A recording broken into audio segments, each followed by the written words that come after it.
And welcome aboard, everybody, here to the Sports Talk Nation. Michael Cohen here with you. A lot to unpack, obviously, after an incredible weekend of football. Easily the best weekend of football we have seen this season, and perhaps the best divisional playoff weekend we have ever seen, for that matter.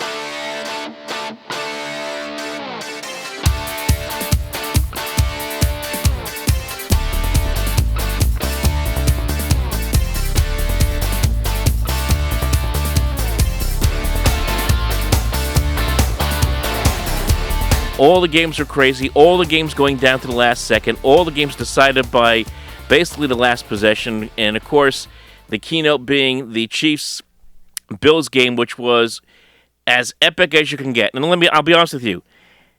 I don't know how the NFC or the AFC Championship game, or even the Super Bowl for that matter, can match what we saw in that game between Kansas City and Buffalo last night. That was incredible. You have two of the best young quarterbacks in football. Josh Allen, Patrick Mahomes, ripping it up all over the place, going up and down the field, zigging in and out of tackles, moving around the pocket. Nobody can touch these guys, and they're able to throw darts and lasers all over the field. Players wide open all over the place. It was incredible. It was an amazing football game. And I know that a lot of people want to talk about the overtime rule and what happened in overtime with, obviously, Buffalo not getting a chance to possess the football in overtime. A lot of people, having a mad panic over that. I will say this. Would it have been nice to see if Buffalo had at least another possession in overtime? Certainly would have been, considering how crazy that game was up to that point. It would have been interesting to see how Buffalo would have responded to Kansas City's touchdown. Would I like to see the NFL look into the overtime rule, investigate it, see what they can do to change it? Because, again, we've had this situation now a couple of times in the postseason where you have the team that wins the coin toss go right down the field and score a touchdown. It happened against Kansas City with the New England Patriots a couple of years ago in the AFC title game. Patrick Mahomes never touched the football. Here we have the same situation here again with Josh Allen. Never gets a chance to touch the football. Should the NFL seriously consider looking at this rule for overtime rules and change it for postseason play at the very least? They probably should take a much closer look at it than they have already in the past. I know they looked at it a couple years ago, didn't do anything about it, but I really think they should look at it because you look at the other sports. Let's just take, for example, baseball. You have a top half of the inning, you have a bottom half of the inning in extra innings. Each team gets a chance to try to score, to take the lead, if not win the game. But the NFL has this very stringent rule of first possession, first score, wins the game. In the postseason, it probably should change. It really should, especially when you have these kind of teams and these kind of two teams like we had here with Buffalo and Kansas City. There really should be much more consideration, anyway, because it would have been interesting to see what Buffalo would have done, how they would have responded after that Kansas City touchdown. But at the same time, keep in mind, the Bills had the lead twice there inside the final 2 minutes. They had the lead at 29-26 with a minute 54 to go. Then they get the lead back in shocking fashion when Josh Allen hits Gabriel Davis in stride from 19 yards for the touchdown with 13 seconds left. 13 seconds were the Buffalo Bills from hosting the AFC Championship game against Cincinnati. That was it. And the big mistake by Sean McDermott, not doing a squib kick to Kansas City. That was a big mistake. Gave Mahomes a couple more seconds. And then, of course, the coverage downfield against Travis Kelce was dreadful. To leave him wide open in the middle of the field like that, 25 yards down the field, makes the catch, and it leads to the field goal. Bucker, who killed the Chiefs in this game. Harrison Butker killed the Chiefs in this game, missing a field goal, missing an extra point, left 4 points on the board, and you felt kind of those 4 points were kind of hovering over this game for the entire night. And when Buffalo finally took the lead, like, well, there you go, folks. That's what happens when your kicker doesn't make kicks, convert on special teams. I'm sure Green Bay knows something about that as well. But it looked like right there at 13 seconds to go that Buffalo was on their way to going to the championship game. They just didn't. They mismanaged the kickoff and special teams, and again, bad defense cost them the opportunity. So they have their chances. It still doesn't take away from what we saw was a classic football game that we're going to talk about for years. It's this matchup between, and really in a lot of ways unlikely unlikely rivalry between Patrick Mahomes and Josh Allen, considering where Allen was a couple of years ago. There was that question, well, is he going to be the guy? Is he going to turn the corner? And of course, over the last 2 years and this year, he's been phenomenal. Has become one of the best quarterbacks in the league, and it's going to be these two guys in the AFC for a very long time, and maybe even the NFL. And no disrespect to the Cincinnati Bengals, but you got to be sitting there if you're the Bengals watching that game between the Chiefs and the Bills, saying, "Well, we got no shot next week." Because hey, look, I know the Bengals have had a great season, and yes, they do have a chance in the game. Joe Burrow is going to be one of the better young quarterbacks in this league, but the fact is they're going into a buzzsaw in this game, in the AFC Championship game, one way or the other. Whether it was Kansas City or Buffalo, that team. Those two teams are beyond, pound for pound, the best two teams in the AFC, maybe even in the NFL for that matter.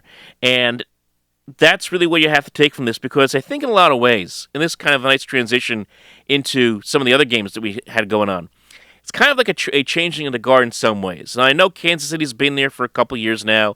This is, their fourth straight AFC Championship game appearance. They're trying to get to the Super Bowl for the third straight year. But you still had guys like Tom Brady and Aaron Rodgers kind of hovering around this league still. But you have these two young guys now. It's their league, right? Now it's their turn. It's now the turn of Patrick Mahomes and Josh Allen and Burrow and even Justin Herbert with the LA Chargers. It's time for these guys now to take the reins and dominate in the NFL now. And we're going to see a lot more games like we saw last night between Buffalo and Kansas City. And speaking of changing the guard, Aaron Rodgers, Tom Brady, what are their careers going to be now moving forward? Are they done?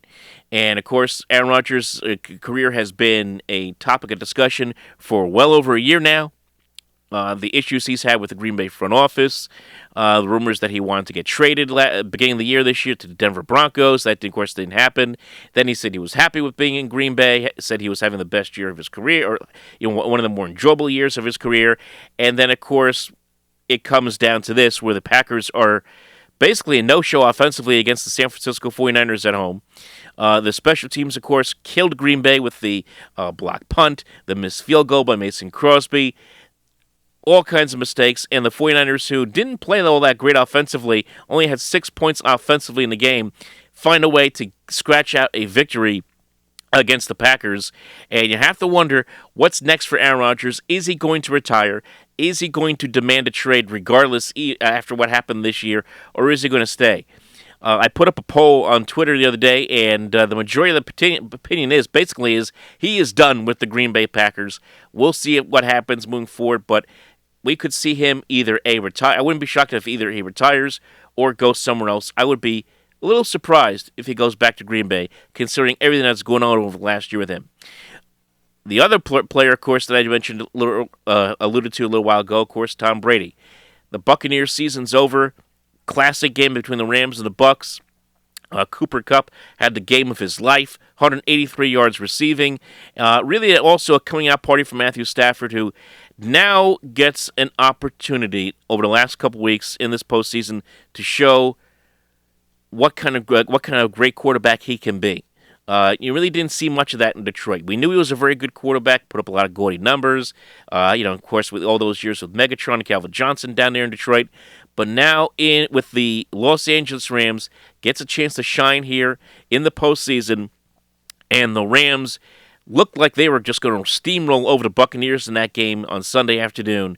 The Bucs come back, as you would expect, with Tom Brady for that matter. The Rams certainly helped out with a bunch of mistakes they made, but now you have to wonder, with the Bucs losing, and Brady, who is usually very emphatic about saying he's going to come back, didn't give an edge one way or the other. So is this the end of Tom Brady's 20-plus year career in the NFL? I would be shocked if it was. I mean, I guess, at 44 going on 45, I shouldn't be shocked. But considering how well this guy has played over the years, last couple of years, I would be indeed shocked if he hangs it up now. It doesn't come back for at least one more year, especially coming off of a loss as he did the other day against the Rams. So every single game was incredible. Even the Tennessee-Cincinnati game, you see this great story with the Cincinnati Bengals getting back to the AFC Championship game for the first time in well over 30 years. They're a team that has a lot of young players. They have a young head coach. They have a team that's going to be very promising. I think they're running into a buzzsaw this week in Kansas City, but they are a great story. Tennessee proved to be a fraud, and maybe they could be in line to go out and get a veteran quarterback like a Aaron Rodgers or a Russell Wilson, for that matter, in the offseason. Speaking of dominoes falling, that Bills-Chiefs game, let's go back to that for a second, because with the Buffalo Bills losing, that now means that Brian Daboll, the offensive coordinator, is now available to be hired.